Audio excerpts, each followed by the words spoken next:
Baik, terima kasih. Assalamualaikum warahmatullahi wabarakatuh.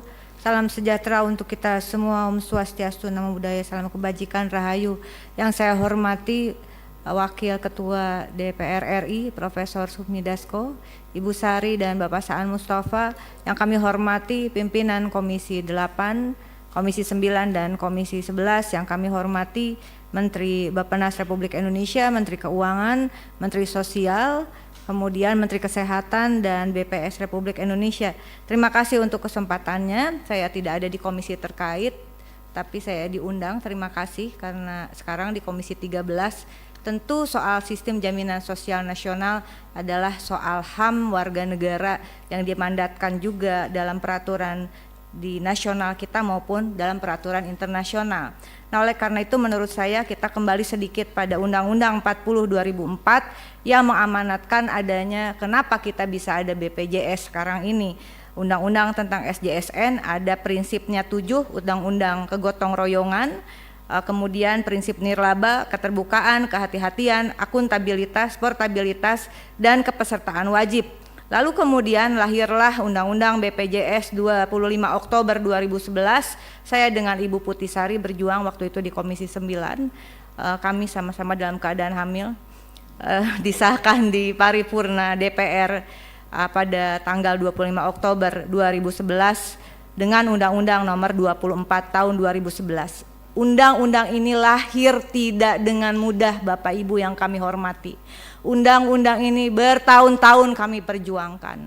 Dan kemudian lahirlah PP nomor 75 tahun 2021 tentang pelaksanaan program PBI Jaminan Kesehatan dengan sasaran utamanya fakir miskin, masyarakat tidak mampu, kelompok rentan yang ditetapkan oleh pemerintah. Dan saya teringat bahwa apa yang disampaikan oleh Presiden Prabowo pada saat pelantikan di paripurna DPR, bahwa tidak menginginkan lagi adanya kebijakan yang tidak berbasis pada data faktual atau berbasis hanya pada data statistik yang terindikasi tidak sesuai dengan kebutuhan real dan kondisi real rakyat Indonesia. Bapak Ibu yang kami hormati, tadi dikatakan peserta PBI yang ditanggung oleh APBN 96,5 juta sekian begitu, dan kemudian tadi disampaikan oleh Pak Dolfi pimpinan dari Komisi 11, sebetulnya ada 146 juta yang telah diputuskan penerima PBI dengan anggaran 58,9 triliun. Pertanyaan pertama saya adalah kenapa masih harus ada, tadi dari fraksi PKB mengatakan kenapa harus ada yang masih dibebankan pada APBD?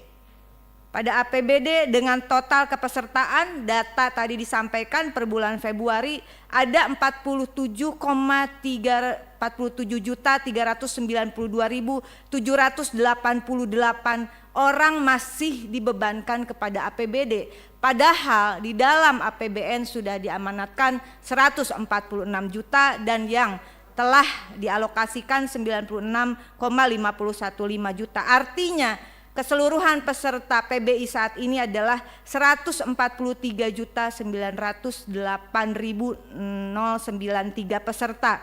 Dikalikan jumlah penduduk Februari saat ini, kalau di googling ini juga datanya belum pasti, tapi anggaplah benar 287,041161 jiwa. Artinya dengan prinsip yang tadi sasaran utama penerima bantuan iuran, dari 143,98 juta jiwa, artinya jumlah penduduk miskin Indonesia saat ini 50,31%. Bapak Menteri Keuangan, tentu ini bukan kondisi yang baik-baik saja. Kalau dikalikan ya, apakah ini data yang faktual? Karena kalau 50,31%, saya mohon masukan dari senior-senior Komisi 11, dari semua yang hadir di sini, apa kategori negara kita jika 50,31% tidak mampu? Sehingga menurut saya ini juga sangat tidak baik. Bagaimana sebetulnya Presiden Prabowo berupaya agar anggaran itu turun langsung ke desa, agar pendataan itu sebetulnya harus dimulai dari desa.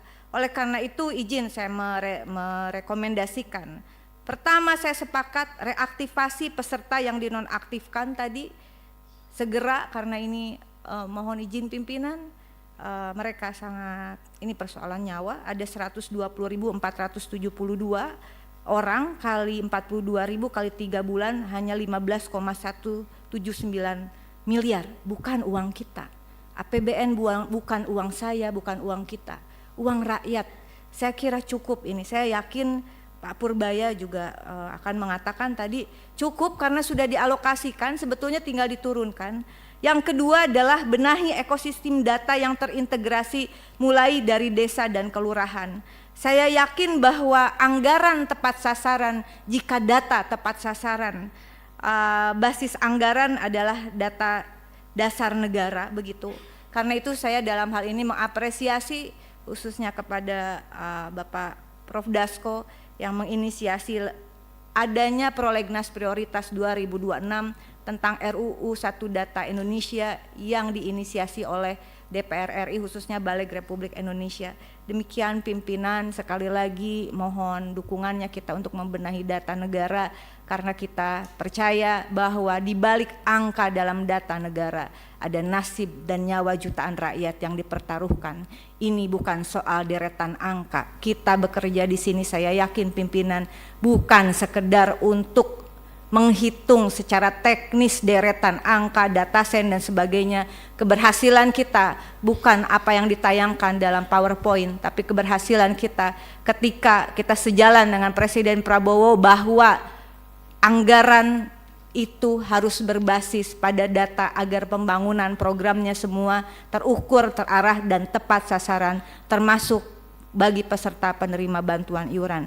Terima kasih. Wallahul muwaffiq ila aqwamit thoriq. Wassalamualaikum warahmatullahi wabarakatuh.